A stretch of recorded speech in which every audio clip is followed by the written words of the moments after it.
Hi guys, alright, so I'm back, and I guess we are going to have a two-part video, because the first half's already 42 minutes. I'm surprised, but this is kind of a long case, and I did want to be really, um, detailed. I didn't want to leave anything out. Excuse me. Okay, so I was talking about, how Keegan Klein and Tony Klein are like super shady, and Keegan's locked up, and they haven't really done anything with Tony except he's been mentioned because of his son.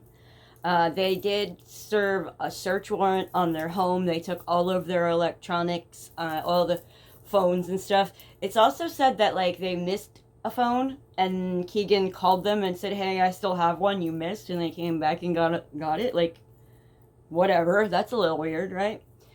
Okay, so, like I was saying, right around the end of October this year, like, it was my birthday present, I'm convinced.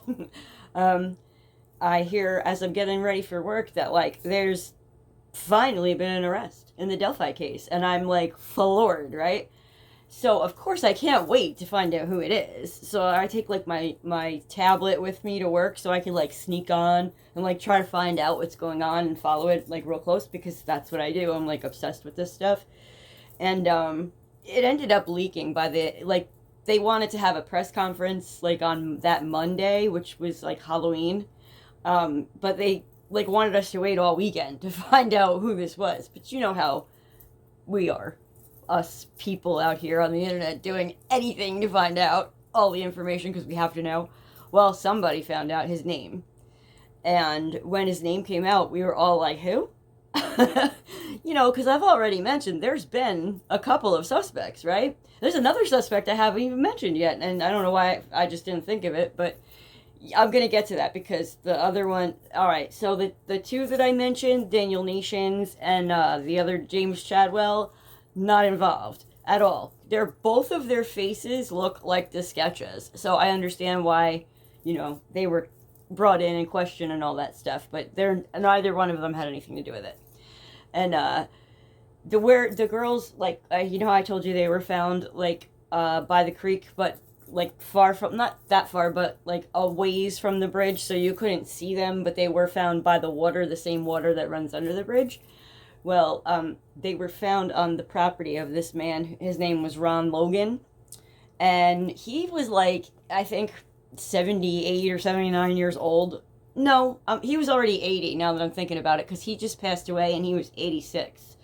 And this was, so he must have been like 81 when this happened. So I really didn't see him having the stamina to like take down two, full grown, not full grown, but both. Like Libby, she was athletic and she could probably like, knock somebody out. You know what I mean? Like she looked like she playing softball. She had strong arms, and yeah, I wouldn't want to like mess with. I just never thought Ron Logan. He does have like a sketchy past.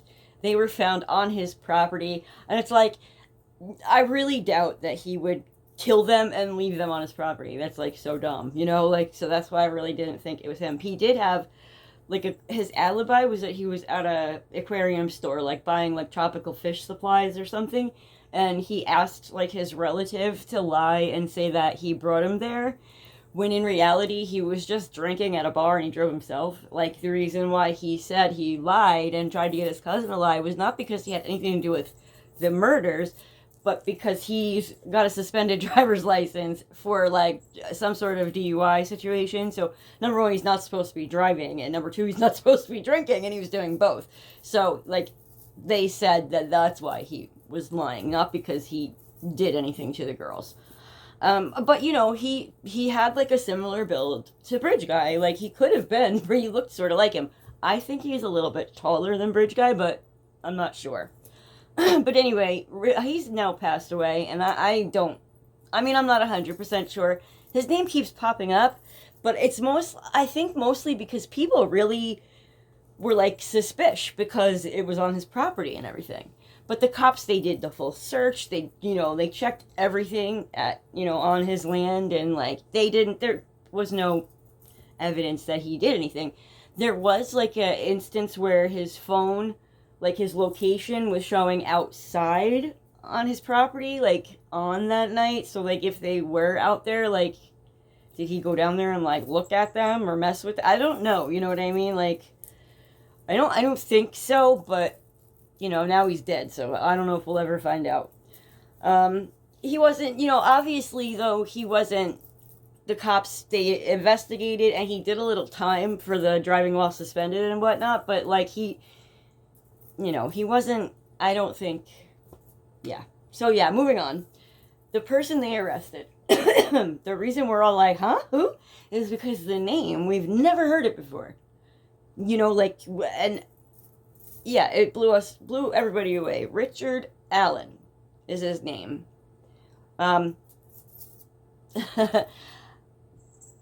You know, like, definitely bridge guy, you know, and, like, when the news broke, you know how us cyber sleuth people get all crazy and we start looking at the Facebooks and the Instagrams and who's related to him, and everybody ended up zeroing in on his wife's Facebook, where there's photos of him, there's a video of him, like, sitting in a car, and the wife, like, sneaks up on him, and he's, like, reading something, and, like, you see him jump, because, like, you know, she scared him, and she's laughing, and he gives her this look, like he wants to kill her, like, just this look. But, like, the interesting thing about that video is, I swear to God, he's wearing the same jacket, the navy blue bridge guy jacket. Like, homeboy kept it, apparently, because, yeah, that's crazy, right? So that video is important, and also on his wife's Facebook, we saw a photo of their daughter on the bridge. Very, like, creepy, right? Like, Richard Allen's daughter in the same place where Libby and Abby were last seen, and probably the day that he, you know, definitely had something to do with this, and I'll explain why. But let me go over my outrage and my, like, frustration and how bad I wanted to scream my head off when I heard that Richard Allen, the dude, lived in Delphi and worked at the CVS, which is, like, smack in the middle of the town. Like, Delphi is really small, right? And there's only one pharmacy, and that's the CVS, and that's where, like, literally everybody goes to get their medication filled or whatever. So, like, this guy was like a pharmacist. He had access to everybody's information all over the town. Everybody would have seen him going to pick up their meds. And listen to this, right? For Libby's memorial service, her aunt went to the CVS to get some photos developed for the memorial service. Richard Allen did it for her and gave them to her free of charge. Blah, creepy, right? And everybody thought that was the grandma, but no, she said it was her daughter. That would be Libby's aunt, because Becky is Libby's paternal grandma, dad's mom.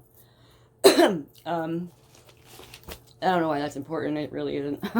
But yeah, can you believe that shit? Like, with the pictures, that's just crazy. So he was, like, right there, right in everybody's face the whole time. And wait till you hear this part. On the day after, like, February 14th, Richard Allen went to see a police officer. What do they call him? A conservation officer? I don't know what that means, but, like, he wasn't, at the police station cop. So he went on, like, the day after this happened and said, hey, I was there. I was on the bridge, I was at the Mona and High Bridge trails on the bridge between 1:30 and 3:30 on that day, yesterday or whatever, like the 13th. He said, and I was wearing a dark blue jacket and light blue jeans and my little hat, and, like, he basically just described bridge guy, okay? And this was the day after, okay? Somehow this statement of Richard Allen's with the conservation officer was filed incorrectly. That is how frustratingly stupid this is. It took 5 years for them to go back through the shit and find this this statement, okay? The dude basically turned himself in, and nobody figured it out. Nobody figured out the description of his clothing is bridge guy. Like, how stupid could they be, okay? Like, I can't believe it. All these years went by, and the file and all of his information, we had it the whole time. So infuriating. So anyway, but then we had to wait for them to announce the name of the guy and like bring him in for the arraignment. We got to see what he looked like, you know, and like the victims' families were sitting there, so they got to see him for the first time. And you know, like, none of them knew him personally, but they all knew who he was. He was the CVS guy. Everybody knew. It's so crazy, right? And you know, like I said, he had a wife and a daughter. And the other thing on his wife's Facebook is there's a picture of him sitting at a bar somewhere, and like right behind him is the freaking sketch. Oh my god, right?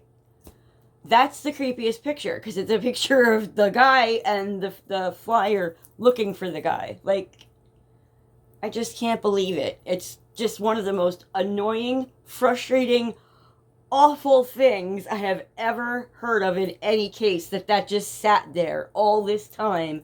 When I keep saying, we had his picture, we had his voice, we even had him coming to the police and putting himself there. I mean, come on. Right? So, then they say, the judge who's handling the Richard Allen's case says that he's going to seal the probable cause affidavit because they don't want us to know why they arrested Richard Allen, because it'll jeopardize their case. No, it won't. They're already looking stupid, and they don't want. The thing is, they didn't want us to know about the fact that somebody somebody spoke to him the day after, and he put himself there, and they were so dumb that they didn't see it. That's why they didn't want to release the probable cause. I'm sure that's why. Like, they were so embarrassed that they sucked that bad that, like, they didn't want anybody to find out, but they couldn't keep it sealed forever. And honestly, like, we have the right as, citizens to know, like, we really do. So they redacted the shit out of it, and they, put it out. And you guys, very few times in my life have I been so mad about a case. Like, just, I can't really relate these feelings to anything besides, like, maybe when Casey Anthony got acquitted and I wanted to kill somebody, or like when OJ got acquitted and I wanted to kill somebody. Like, that's how angry this Delphi shit. I'm like so mad, like, all this time. So anyway, they in the probable cause affidavit, so I can tell you now why they figured it out, like, the evidence that they have against him, and do I think that he can beat this case? Well, there's still some stuff that we don't know, alright? Because they're still not telling us how they died, if they were SA'd, if they were naked. Like, they haven't told us anything. There was a leaked text message from someone that was in the search party that found the girls, that said that Libby was, I believe, naked, or at least partially naked, and her clothing was in the water, and Abby was sitting, like, they posed the bodies, and like they had her sitting against the tree with her hood up or something. I don't know, but very creepy the way that this guy described it, and I believe Liberty was nearly decapitated, so I'm thinking it was a knife. Now, this is not verified information, but they haven't told us anything. Like, they won't tell us how these girls died. They won't tell us what happened to them. So, like, people are going to speculate, and this one person came forward with this information, and we don't know if it's true, but if it does turn out to be true, like, okay, so in the probable cause affidavit, it does say that some of their clothes were in the water. It doesn't say who was what, or anything. It doesn't say anything about posing, or, like, that's the stuff that we're not going to find out until the trial. And, that can't happen fast enough in this case. Like, I'm so tired of waiting for Delphi. Like, What a mess. How bad do you drop the ball, man? Right there in your cabinet the whole time. So frustrating. So, let's see. Richard Allen. He has a wife named Kathy. They have a daughter. She's, I think, 24 or something like that. She's in her 20s. And I told you about the pictures. And like he's perfect, like fit for Bridge Guy, the whole bit. I don't know so much about the voice yet because we haven't heard him speak. We did see a letter that he sent to the judge in his case saying that he needs a public defender because his wife's been basically, run out of town, people harassing her and being crazy, and, obviously he can't work, she can't work because it's crazy. And, this judge even freaking excused himself because he was afraid. Like, the dude was afraid to be, like, in charge of the case because everybody hates this guy, and everybody is, like, so, like, we all want to know. Like, and I guess within a few minutes of Richard Allen being, arrested and the information going out as to, like, who the judge was, his family was already getting, like, phone calls and they were already being harassed, and it wasn't even, like, common knowledge yet. So he was, like, scared as shit, and he was like, I'm not doing this. I'm afraid for my safety. So he like, he bounced. He was, like, too scared. So then they gave it to this lady. I think she's from another county, but I don't know. I really haven't paid much attention to that, which I will eventually, but, like, this whole thing is just so messed up. So, yeah, the probable cause affidavit says... Apparently, another thing in Libby's video that we have not seen, another part of it, like, how I said first it was down the hill, then it was guys down the hill? Well, now it's guys down the hill, and one of them, you can't tell which one, but one of those girls clearly says gun. Alright, so there's the way that the dude got them to go down the hill. Like I said, he looked like he had a fanny pack or something on, but he's probably got his hand in the pocket on the gun. And as he gets close up to the girls, he pulls it out, and, one of them says gun, and he put, guys down the hill, they go down the bridge, and they had to go walking through Deer Creek. It must have been so cold, you guys, like, I can't even imagine. Like, that's already a little bit of torture. So he makes them cross the creek and go maybe a half mile, 3/4, pretty long ways from the bridge so that they could not be seen because the creek, it turns, it like curves, so you wouldn't be able to, once you go around the curve, you can't see from the bridge anymore. Yeah, so he, when he went in, he told them that he was there. He said, yeah, I was watching the stock ticker on my phone while I was walking, so, like, I didn't pay a lot of attention, but I saw 3 teenage girls, and, like, that was it. I didn't see anybody else. I didn't see the 2 that are missing at all. Like, apparently, he's just gonna lie, Like, he knew that there were witnesses, like I was saying in the beginning, and 3 of them happened to be other teenage girls, like Libby and Abby's age. They didn't know each other, but they were there, pretty much for the same thing. And there was 3 of them. And, they did tell the police, that they saw him, and they described him, and they were describing Bridge Guy, okay? Like, to a T. The jacket, the jeans, the walk, the whole bit. And, the strange thing is, and I just want to point this out real quick, one of the witnesses, I don't know which one, but one of the witnesses said they saw a man dressed all in black. So, is this witness just not remembering what Bridge Guy was wearing? Or is this someone else? Which, I don't know, I heard all black and I thought of Keegan Kline. Because every time I see a picture of him, he's wearing black. He's a big dude, so I think he figures black is slimming or something. I always see him wearing black, unless he's in jail. That's just something I wanted to put out there. That witness probably just got the outfit wrong. I don't know. But, then, Richard told the cop that he went out on the bridge, but only to the first platform, because he stood there because he likes to watch the fish. Watching the fish from 70 feet up, you can't see fish. I'm sorry, but that's the lamest excuse I ever heard.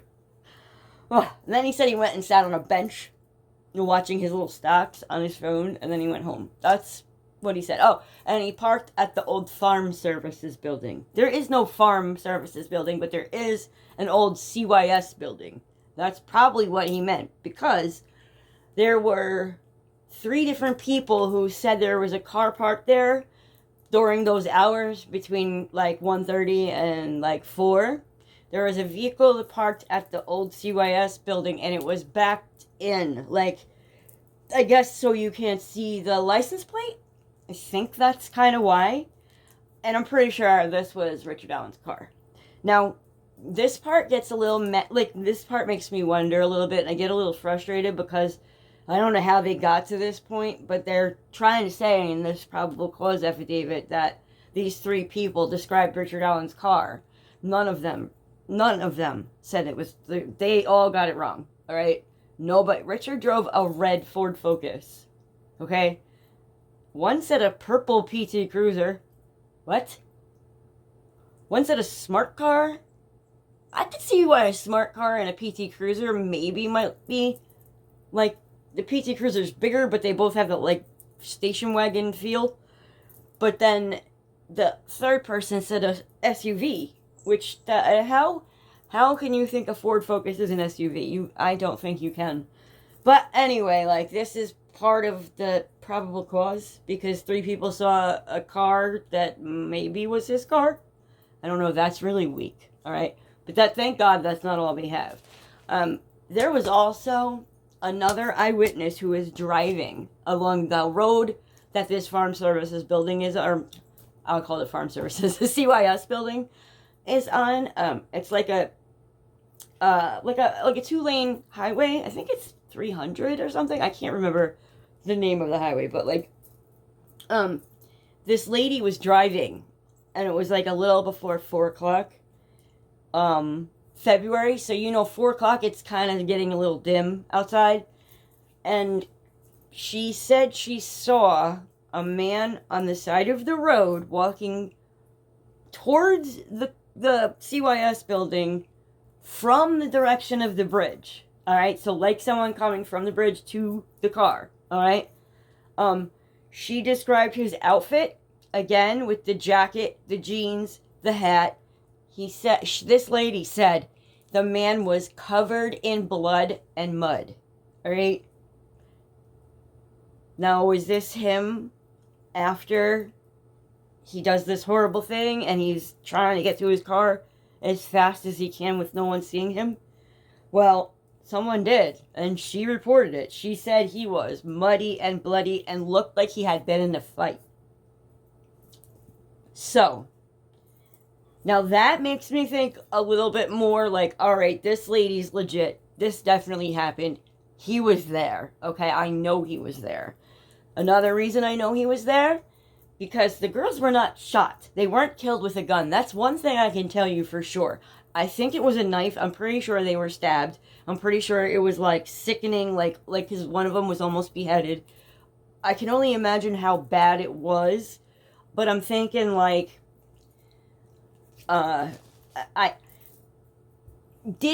could he do all of this one person by himself? I don't know, and I'm back and forth with that, but I definitely know Richard Allen was there. The one that came at them with the gun and brought them down the hill, alright? That was probably Richard Allen's gun, because when they searched his house in October before they arrested him, they found the gun. It was a .40 caliber 6-hour, and now, the girls weren't shot, but at the crime scene, in between the 2 bodies on the ground, there was a bullet. Like, a bullet that had not been fired. But the bullet had, at one point, been inside Richard Allen's 6-hour. The extraction marks matched the gun. That's almost as good as a fingerprint, you guys. When they have the bullet extraction scratches, the way that the gun scratches the cartridge when it goes in, because it has to grab onto it, it leaves these marks. And I think probably what happened was as he came up on the girls on the bridge and said down the hill, he probably cocked the gun to scare them, walked all the way down there, and he wasn't going to shoot them, so he just ejected. You had to uncock it, right? So he just ejected the round. And for some reason, didn't think to find it and pick it up. Like, maybe he rushed out of there, maybe he started hearing the search parties and it scared him, and he just, like, didn't have time to thoroughly make sure that he didn't leave anything. I don't know how it happened, but, like, he was there. Richard Allen was definitely there. That bullet, that is what they have. That is their evidence. Right now, that's the reason that he's in the jail, and that's the reason he's been charged. So, yeah, I know that he's where he belongs. He is definitely guilty of something, but I don't know if he was by himself. There's a big part of me that thinks it's possible Keegan Kline was down there waiting. Or even Ron Logan. Because, like, it's starting to be talked about in circles around, like, the internet, saying that the three of them are somehow connected. Logan, Allen, and Kline. In a way, they're, like, part of some kind of, like, pedo ring or, like, a chomo club. I don't really know, but, like, I think almost maybe Keegan set it up, and that's why he needed the directions to the gas station. Maybe that's where he met Richard Allen that day. Maybe Richard Allen was supposed to kidnap the girls and bring them to, like, Ron Logan's property or something. Like, maybe that's what it was with the, down the hill. Richard's been charged with the murders, and he's also been charged with kidnapping, because taking them down off that bridge technically is considered kidnapping.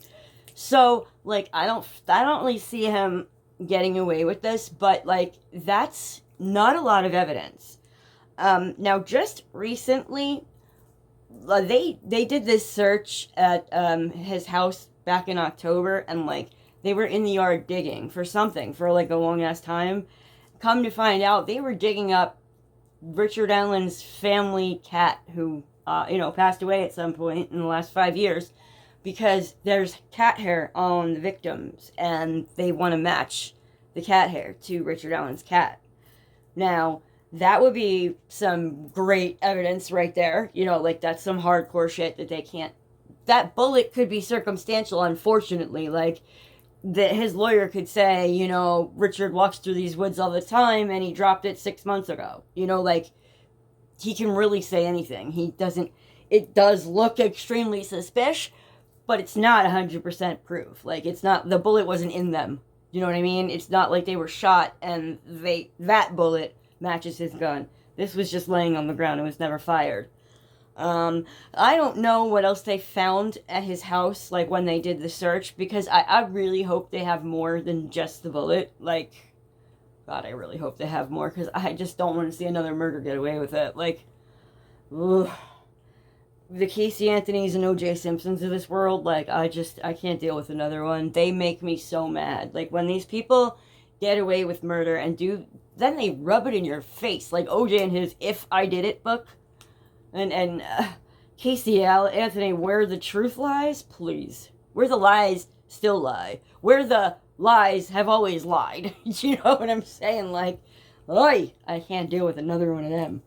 So I really do hope they have more on him, but I guess we're gonna have to wait and see.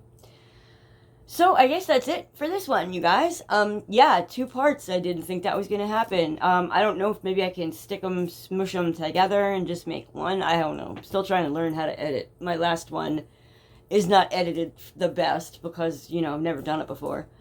This was really good. I'm glad I got to talk this one out. I've had so much frustration over how bad those cops dropped the ball. Like, I've been angry and nobody to be angry with. So next up, I'm probably going to start talking about Idaho, but only because it's ongoing. I don't think I'm going to sit down and do like one big long video like this. I think I'm going to do that sort of as we go along. Like, I'll just start doing reports on it, kind of. that case just fascinates me. I can't believe they still don't have a suspect. I'm praying that they do, and they're just lying to us. Like, I mean, how dumb are they? There has to be somebody. Like, I can't imagine how. I don't know. I just don't know. But I will, talk to you guys on the next one there. And, yeah, thank you so much for coming back. I hope that I'm doing okay. I'm so nervous. Yeah, but, please like. I try so hard. And, yeah, subscribe if you want to. I do plan on, keeping going. I'm trying to get one video a week out so far since I'm new at this. And, the editing thing is scary. Still, I really don't know what I'm doing. But, yeah, so that's about it. Thank you guys so much. Have a great day. Bye!